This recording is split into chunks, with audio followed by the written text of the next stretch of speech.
एक बहुत ही बड़ी कंपनी कई महीनों से घाटे में चल रही थी। उस कंपनी की ग्रोथ नहीं हो पा रही थी और इसी वजह से उस कंपनी के सारे एम्प्लॉय बहुत ही टेंशन में थे, परेशान थे। क्योंकि जब कंपनी की ही ग्रोथ नहीं होगी तो उन सारे एम्प्लॉय की ग्रोथ कैसे हो पाती। और यही वजह था कि उस कंपनी के सारे एम्प्लॉय के चेहरे में एक मायूसी छाई हुई थी, एक उदासी छाई हुई थी।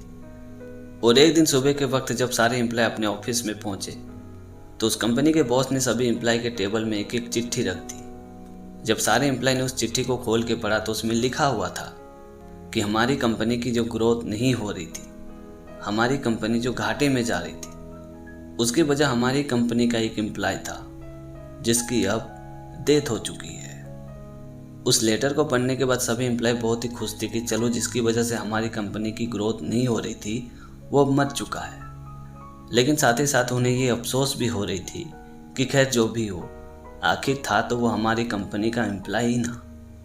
लेकिन फिर भी सभी के मन में एक डाउट था कि आखिर वो कौन सा इंसान था, आखिर वो कौन सा एम्प्लॉय था जिसकी वजह से हमारी कंपनी की ग्रोथ नहीं हो पा रही थी। सभी बड़े उत्सुक थे उसके बारे में जानने के लिए, उसका नाम जानने के लिए, उसके चेहरे को देखने के लिए। और इसी वजह से सभी एम्प्लॉय बॉस के कैबिन में पहुंचे और उस आदमी के बारे में पूछने लगे कि आखिर वो कौन सा इंसान था जिसकी वजह से हमारी कंपनी की ग्रोथ नहीं हो पा रही थी। तभी बॉस ने सभी एम्प्लॉय से कहा कि हमारे कॉन्फ्रेंस हॉल में उस आदमी की लाश रखी हुई है, आप लोग एक एक करके जाइए और उसकी लाश को आप लोग खुद ही देख लीजिए।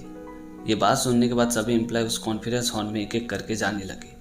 जब सभी एम्प्लॉय उस कॉन्फ्रेंस हॉल के अंदर गए तो सभी के होश उड़ गए और साथ ही साथ उन्हें खुद पे शर्मिंदगी भी महसूस हो रही थी। दरअसल बात यह थी कि उस कॉन्फ्रेंस हॉल में कोई लाश नहीं था, बल्कि एक बड़ा सा मिरर, आईना रखा हुआ था जिसमें सभी एम्प्लॉय की अपनी खुद की शक्ल नजर आ रही थी। उस नज़ारे को देखने के बाद सभी एम्प्लॉय को पूरी तरह से समझ में आ चुका था कि ये कंपनी जो घाटे में चल रही है, इस कंपनी की जो ग्रोथ रुकी हुई है, इसकी वजह कोई और नहीं बल्कि हम लोग खुद ही है। तो दोस्तों, छोटी सी कहानी में ये सिखाती कि हम जीवन में जिस भी पोजीशन पर है उसकी वजह कोई और नहीं बल्कि खुद की वजह से हम उस पोजीशन पर है। हम बहुत सी बार अपनी परिस्थितियों को दोष देते हैं, अपनी मजबूरियों को दोष देते हैं, लेकिन हम ये नहीं सोचते हैं कि आज हम जो मजबूर है या आज हमारी जो परिस्थिति है वो भी हमारी खुद की वजह से है। हम हमेशा अपने काम को कल पर टालते रहते हैं, आज काम करने का मूड नहीं है, ये सारे बहाने बनाकर हम खुद को कभी आगे बढ़ने नहीं देते। अगर हम अपने काम में 100% नहीं देंगे तो हमारी ग्रोथ कभी नहीं होगी। सपने तो हम बड़े बड़े बहुत देखते हैं, ये करेंगे वो करेंगे, लेकिन बाद में हमें खुद पर ही शक होने लगता है कि ये सपने सच हो पाएंगे, क्या हम अपने सपने को सच कर पाऊंगा। और ये शक हमारे दिल में इसलिए पैदा होती है कि हमें पता होता है कि हम अपना सारा दिन किन चीज़ों पे लगा रहा हूँ। हमें हर रोज़ रात को अफसोस होता है कि हमने आज का दिन बर्बाद कर दिया और काम के नाम पे कुछ भी नहीं किया। अगर आप भी चाहते हैं कि आपको भी रात वाली अफसोस ना हो तो आपको उन बहानों को साइड में रखकर अपने काम पे फोकस करना पड़ेगा, डूबना पड़ेगा, तभी जाकर आप सक्सेस कर पाओगे। इसीलिए कहते हैं कि मेहनत इतनी खामोशी से करो कि कामयाबी शोर मचा दे।